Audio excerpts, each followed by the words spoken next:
So this week's question came from a DJ who did a gig about 3 weeks ago, and they provided lighting for the bride and groom and their wedding.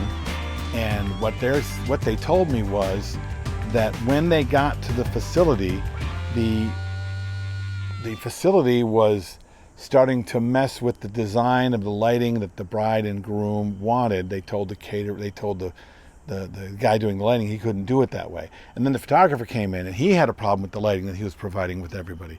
And then the videographer, he had a problem, and they were trying to change things and they were making it really difficult. And then they were going to the bride and groom about it. They were really upset.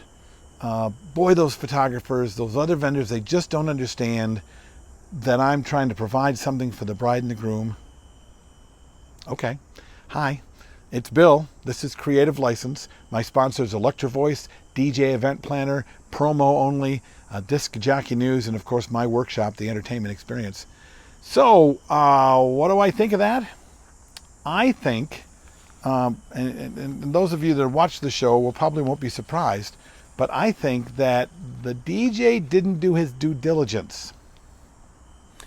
I think that we should and are responsible for who we are and what we do.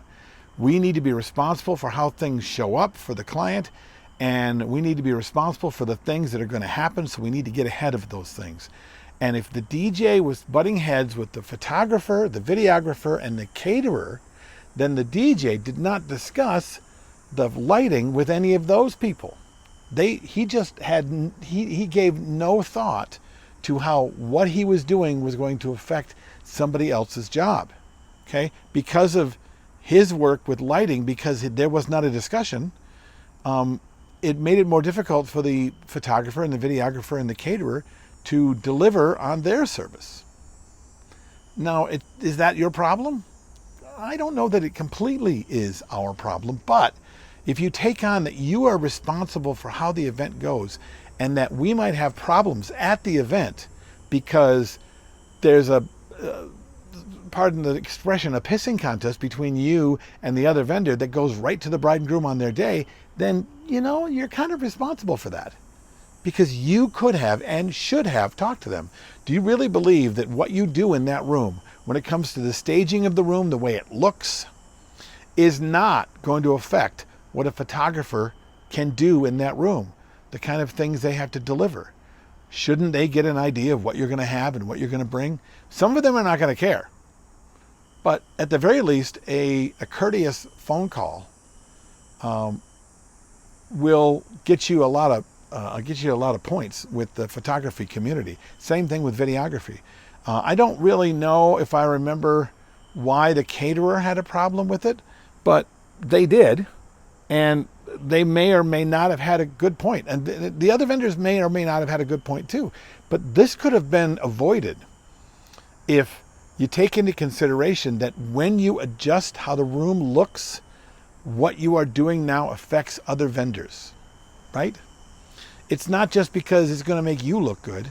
It does. For you to be able to provide lighting, whether it be uplighting or lasers or moving heads or whatever, those things are cool and they make us look good, but they can get in the way of the other vendors delivering on what they have to do.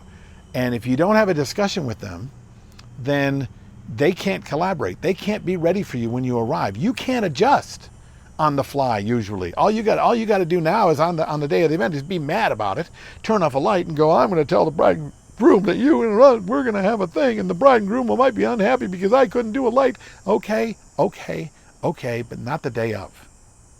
You are making an impact on how the room looks and feels because of your lighting, because of your music, because of your setup, because of everything you do.